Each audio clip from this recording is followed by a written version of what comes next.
दोस्तों स्वागत है आपका सर्च एग्जाम चैनल पर। दोस्तों अगर आप भी बीएससी थर्ड सेमेस्टर की तैयारी कर रहे हैं तो दोस्तों ये वीडियो आपके लिए बहुत इंपॉर्टेंट है, हेल्पफुल होने वाली है।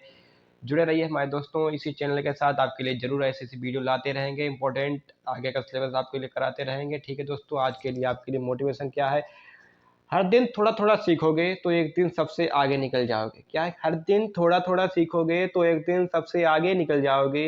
मेहनत कभी बेकार नहीं होती, बस लगातार सीखते रहो। आज का छोटा प्रयास कल की बड़ी सफलता बनेगा। दोस्तों बहुत ही इंपॉर्टेंट ये मोटिवेशन है आप लोगों के लिए, ऐसे मोटिवेशन आपके लिए दोस्तों लाते रहेंगे। आज हम क्या पढ़ने वाले हैं दोस्तों, आज हम पढ़ेंगे zero order reaction. Zero order reaction क्या होती है? शून्य कोटि अभिक्रिया है, यानी कि वह अभिक्रिया जिसमें जो अभिकारक होते हैं, कोई भी अभिकारक मतलब कि अभिक्रिया की जो वेग होता है उसको निर्धारित नहीं करता है। यानी कि अभिकारक होते हैं उसकी संख्या शून्य होती है अभिक्रिया की गति को निर्धारित करने के लिए, तो वह अभिक्रिया क्या कहलाती है? जीरो ऑर्डर रिएक्शन कहलाती है। ठीक है दोस्तों, क्या है, आज हम जानेंगे जीरो ऑर्डर रिएक्शन क्या होती है, कैसे काम करती है और परीक्षा में सबसे महत्वपूर्ण प्रश्न कैसे पूछे जाते हैं, इसके बारे में आपसे बात करेंगे। ठीक है दोस्तों, तो सबसे पहले समझते हैं कि क्या रेट ऑफ यानी कि रिएक्शन रेट क्या होती है। बच्चों, किसी भी यानी कि केमिकल रिएक्शन में रिएक्टेंट धीरे धीरे प्रोडक्ट में बदलते जाते हैं। यानी कि जो रिएक्टेंट हमारा होता है, इसको आर से लिखते हैं, वो क्या होता है कि जो धीरे धीरे क्या, तो प्रोडक्ट में बदलता जाता है। ठीक है, यह बदलाव कितनी तेजी से हो रहा है, इसी को हम क्या कहते हैं? रिएक्शन की रेट कहते हैं, यानी अभिक्रिया की गति कहते हैं। मैंने आपको पहली वीडियो में समझा दिया था कि रेट ऑफ रिएक्शन क्या होती है। अगर आपने वो वीडियो नहीं देखी है तो जरूर देख लिए जाके, प्लेलिस्ट में डाल दी है मैंने, पहले से ही पढ़ी है, वो जरूर देखना, उसे देखना ना भूलें। ठीक है दोस्तों, आप देसी उदाहरण से देख सकते हैं। बिल्कुल आप लोगों के लिए मैं देसी उदाहरण लेकर आया हूँ दोस्तों, ऐसा कोई भी आपको यूट्यूब पर देसी उदाहरण के द्वारा नहीं समझाएगा। मान लो तुम एक गिलास पानी में चीनी डालते हो, ठीक है? क्या अगर चीनी 10 सेकंड में घुल जाए तो रेट तेज होगी, ठीक है? और अगर 2 मिनट लगे तो रेट धीमी होगी। यही यानी रेट का मतलब क्या है? समय के साथ रिएक्टेंट की मात्रा कितनी तेजी से घट रही है या प्रोडक्ट कितनी तेजी से बन रहा है, यही क्या कहलाता है? हमारा रेट ऑफ रिएक्शन कहलाता है। कितना सरल आसान शब्दों में है। ठीक है दोस्तों, फिर क्या है, आगे देखते हैं क्या है। ठीक है, क्या है, अब असली मजा यहाँ से शुरू होता है। क्या है, आमतौर पर रिएक्शन यानी कि रिएक्शन की जो रेट होती है वो रिएक्टेंट की कंसंट्रेशन पर निर्भर करती है। ठीक, यानी कि सांद्रता पर निर्भर करती है। जितना ज़्यादा रिएक्टेंट उतनी ज़्यादा रेट, यानी कि जितना रिएक्टेंट होगा यानी कंसंट्रेशन सांद्रता जितनी रिएक्टेंट की होगी, यानी कि उसका रेट जो होती है उतनी ही ज़्यादा हो जाएगी। लेकिन कुछ रिएक्शंस होती ऐसी भी होती जहाँ कंसंट्रेशन बदलने पर भी रेट पर कोई फर्क नहीं पड़ता। इन्हीं को क्या कहते हैं? Zero order reaction. समझ रहे हैं दोस्तों, कितना आसान शब्दों में है। यानी कि कुछ ऐसी भी यानी कि अभिक्रियाएं होती हैं जिनमें कंसंट्रेशन यानी कि जो कंसंट्रेशन होता है उसमें जितना भी चेंज हो उससे हमारे रेट पर कोई फर्क नहीं पड़ता। इसी को हम क्या कहते हैं? जीरो ऑर्डर रिएक्शन कहते हैं। दोस्तों समझ गए होंगे आप लोग क्या मैं पढ़ाना चाहता हूँ। दोस्तों आगे चलते हैं, जीरो ऑर्डर रिएक्शन होती क्या है, अगले पेज पर देखते हैं क्या है। क्या है दोस्तों, जीरो ऑर्डर रिएक्शन क्या है? वह अभिक्रिया, देखो दोस्तों, क्या है वह अभिक्रिया जिसमें रेट रिएक्टेंट की कॉन्सेंट्रेट मतलब कि जो सांद्रता होता है उस पर बिल्कुल भी निर्भर नहीं करती, उसको हम क्या कहते हैं? जीरो ऑर्डर रिएक्शन कहते हैं। ठीक है दोस्तों, बहुत ही आसान शब्दों में आपके लिए पीडीएफ बनाई दोस्तों। इसे आप परचेस कर सकते हैं हमारे टेलीग्राम चैनल जो कि सेमेस्टर एग्जाम के नाम से है। डिस्क्रिप्शन में उसकी लिंक पड़ी है, वहाँ से आप सीधे परचेस कर सकते हैं। इससे आसान आपको कहीं नहीं मिलेंगे नोट्स। ठीक है दोस्तों, बने रहिए हमारे चैनल के साथ, ऐसे लाइक करना बिल्कुल ना भूलिए, सब्सक्राइब भी करिए दोस्तों, जिससे आपके पास जल्द से जल्द वीडियो का यानी कि वीडियो पहुंच सके आप लोगों के पास। ठीक है दोस्तों, चलते क्या मतलब क्या है, चाहे रिएक्टेंट ज़्यादा हो या कम हो, रिएक्टेंट की मात्रा पर निर्भर नहीं करता है। यानी रिएक्शन उससे फिक्स यानी कि रिएक्शन उसी फिक्स स्पीड से चलती रहेगी। यानी कि रिएक्टेंट कितना भी हो, ज़्यादा हो या कम हो, उससे कोई फर्क नहीं पड़ता। रिएक्शन जितनी स्पीड से चल रही थी उतनी ही स्पीड से चलती रहेगी। ठीक है, गणित की भाषा में आप समझ सकते हैं कि रेट क्या है, यानी कि रेट इज इक्वल टू के, ए की सांद्रता की घात 0, मतलब कि इस पर बिल्कुल भी निर्भर नहीं करता। इसी को क्या कहते हैं? यानी रेट जो होता है के इक्वल होता है।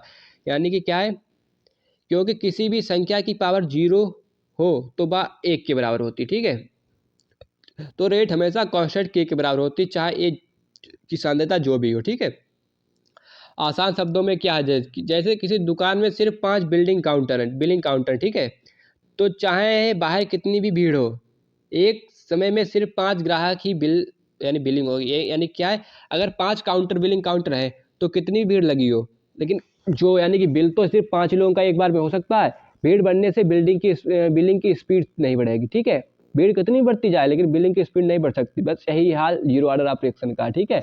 इतने आसान शब्दों में दोस्तों कोई नहीं समझाएगा आप लोगों को, जितने आसान शब्दों में दोस्तों मैं आपके लिए पीडीएफ लेके आया हूँ, जरूर परचेज कीजिए।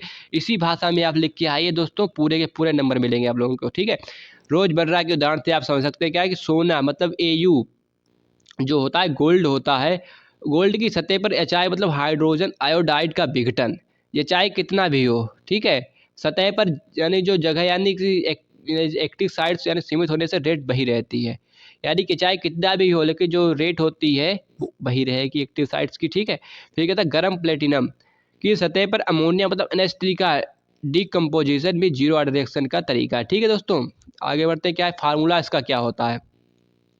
जो ए होता है ए की पावर जीरो होता है मतलब के minus K T, A is equal to A की power zero minus K T, A naught क्या है प्रारंभिक सांद्रता, ठीक है, माइनस के इज इक्वल टू क्या होता है A naught minus A T upon T, मतलब कि ए नॉट तो जीरो यानी कि जो प्रारंभ में थी, ठीक है, और ए टी क्या है अंत में, यानी कि प्रारंभिक सांद्रता माइनस अंतिम सांद्रता अपान टी, इसको क्या कहते हैं यानी कि rate of reaction, zero order reaction, ठीक है। ए नॉट क्या शुरुआती मतलब इनिशियल कंसंट्रेशन, ठीक है, ए नॉट क्या है शुरुआती कंसंट्रेशन है, ठीक है। फिर क्या आता है ए टी क्या है टी समय के बाद कंसंट्रेशन होता है, के क्या है रेट कांस्टेंट मतलब दर स्थिरांक होता है, टी क्या होता है बीता हुआ समय मतलब टाइम होता है, यूनिट क्या होती है मोल लीटर इनवर्स सेकेंड इनवर्स, ठीक है, कंसंट्रेशन पर टाइम, ठीक है, सांद्रता बटे समय। ये यूनिट यूनिट जरूर पूछी जाती है दोस्तों, लिख के जरूर आई, ये आपके 5 नंबर में आ सकती है जीरो ऑर्डर रिएक्शन, ठीक है दोस्तों। याद रखने वाली बातें क्या है, डिस्क्रिप्टिव में तो जरूर आएगा, ठीक है दोस्तों। याद रखने वाली क्या, जीरो ऑर्डर जो होता में रेट हमेशा कांस्टेंट रहती है, मतलब कि ना तो रेट बढ़ेगी ना कम होगी, जितनी थी उतनी ही रहेगी। कंसंट्रेशन बढ़ने या घटाने से रेट पर कोई असर नहीं पड़ता, क्योंकि कंसंट्रेशन होती ही नहीं तो रेट पर रिएक्शन कैसे असर कैसे पड़ेगा, ठीक है। क्या की इकाई हमेशा कंसंट्रेशन पर टाइम ही होती है, जैसे कि मोल लीटर बस सेकेंड बस, ठीक है। ये ज़्यादातर सरफेस कैटलिस्ट या फोटो केमिकल रिएक्शन में मिलती हैं, ठीक है, ये भी इंपॉर्टेंट जरूर पढ़िए। फिर क्या आता है, ग्राफ से समझो अब क्या हो सकता है, ठीक है। अगर ए मतलब कंसंट्रेशन, अगर ए कंसंट्रेशन को बाई अक्ष पर और समय टी को एक्स अक्ष पर रखें तो एक सीधी रेखा स्ट्रेट लाइन बनती है जो नीचे की तरफ जाती है। यह रेखा बाई अक्ष को ए नॉट यानी कि ए नॉट पर काटती है और उसका ढलान स्लोप होता है वो माइनस के होता है, ठीक है। समझो यहाँ पर क्या ए नॉट हो गया, इधर वाली जो है वो ए नॉट से लिखी गई है और इधर जो एक्स अक्ष को टी से लिखा है, ठीक है। ये बनती है ऋणात्मक ढाल बनती है, यानी ऋणात्मक ढाल निगेटिव स्लोप होता है, इसको माइनस के से लिखते हैं, ये माइनस के इक्वल होता है, ठीक है। ये क्या है, इधर के है और इधर ए है, ठीक है। के हमेशा कांस्टेंट होता है, इसीलिए देखो सीधे चली गई, यानी कि जो हमारा कंसंट्रेशन है उस पर कितना भी बढ़ाते चले जाओ लेकिन जो के होता है वो बढ़ता नहीं सीधे होता है, यानी कि एक कांस्टेंट लाइन बनती है, ठीक। क्षैतिज रेखा मतलब हॉरिजॉन्टल लाइन बनती है, रेट कांस्टेंट होती है, अभी मैंने आपको बता दिया ऊपर। फिर कहता है एग्जाम पॉइंट 5 जरूरी बातें, क्या 5 जरूरी बातें हैं, रेट के कांस्टेंट होता है कंसंट्रेशन से इंडिपेंडेंट स्वतंत्र, के जो होता है वो कंसंट्रेशन से स्वतंत्र होता है सांद्रता से स्वतंत्र। समीकरण A equal to A naught minus K T मतलब ए प्रारंभिक सांद्रता, ठीक है, या सीधी रेखा बाई बराबर एम एक्स प्लस सी जैसा होता है, देखो ये बाई हो गया ए बाई हो गया ए एम एक्स यानी कि ए एम एक्स हो गया आपका, ये सी का काम करेगा, ठीक है। फिर क्या कहता है के की यूनिट हमेशा मोल प्रति लीटर पर सेकेंड ही होती है, कोई भी कुछ भी हो जाए। हाफ लाइफ टाइम यानी टी हाफ के लिए जो सूत्र होता है वो ए नॉट अपान टू के, यानी हाफ लाइफ शुरुआती कंसंट्रेशन पर निर्भर करती है। जो हाफ लाइफ टाइम होती है वो क्या होती है शुरुआती कंसंट्रेशन ए नॉट पर निर्भर करती है, ठीक है। याद रखो उदाहरण क्या है, उदाहरण प्लेटिनम, ये उदाहरण लिखना जरूरी है, ठीक है, ये याद कर लेना, ज़्यादा इधर उधर मत पढ़ना, ठीक है। प्लेटिनम सतह पर NH3 AU सतह पर HI क्या है जीरो ऑर्डर रिएक्शन का उदाहरण है, ठीक है।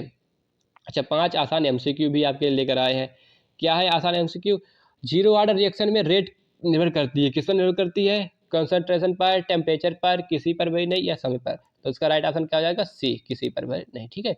फिर क्या आता है जीरो ऑर्डर रिएक्शन के लिए के की इकाई क्या होती है, second inverse mole litre inverse second inverse या litre mole inverse second inverse या कोई भी नहीं, तो इसका राइट ऑप्शन बी हो जाएगा मोल लीटर इनवर्स सेकेंड इनवर्स, ठीक है। फिर क्या आता है सांद्रता ए बनाम टी का ग्राफ जीरो ऑर्डर रिएक्शन में कैसा होता है, वक्र कर्व के रूप में ऊपर जाती रेखा, नीचे जाती सीधी रेखा या क्षैतिज रेखा। तो इसका राइट ऑप्शन सी हो जाएगा, नीचे जाती रेखा। अभी आपको बताया था ऐसे ऐसे रेखा आती है, ये टी हो जाता है और ये ए हो जाता है, ठीक है। फिर क्या आता है, निम्न में से जीरो ऑर्डर रिएक्शन का उदाहरण कौन सा है? रेडियोधर्मी क्षय, प्लेटिनम पर NH3 विघटन, या H2+I2 गैस अपक्रिया, या एस्टर हाइड्रोलाइसिस। ठीक, इसका राइट ऑप्शन बी हो जाएगा, प्लेटिनम पर NH3 का विघटन। फिर क्या आता है, जीरो ऑर्डर रिएक्शन की हाफ लाइफ किस पर निर्भर करती है? मतलब हाफ लाइफ को टी हाफ से लिखते हैं, केवल के पर, ए नॉट और के दोनों पर, केवल समय पर, या टेम्परेचर पर। तो इसका राइट ऑप्शन क्या हो जाएगा दोस्तों? इसका राइट ऑप्शन हो जाएगा ए नॉट और के दोनों पर, ठीक है। बी इसका राइट ऑप्शन हो जाएगा, क्या हो जाएगा? बी इसका राइट ऑप्शन हो जाएगा। फिर क्या आता है दोस्तों, क्विक रिवीजन देखते हैं क्या है। रेट के कांस्टेंट होता है, कंसंट्रेशन से इंडिपेंडेंट, ठीक है। ए बराबर ए नॉट माइनस के टी, ये सूत्र जरूर याद रखने लगा। ग्राफ सीधी रेखा, निगेटिव स्लोप, ठीक है, माइनस के की ओर।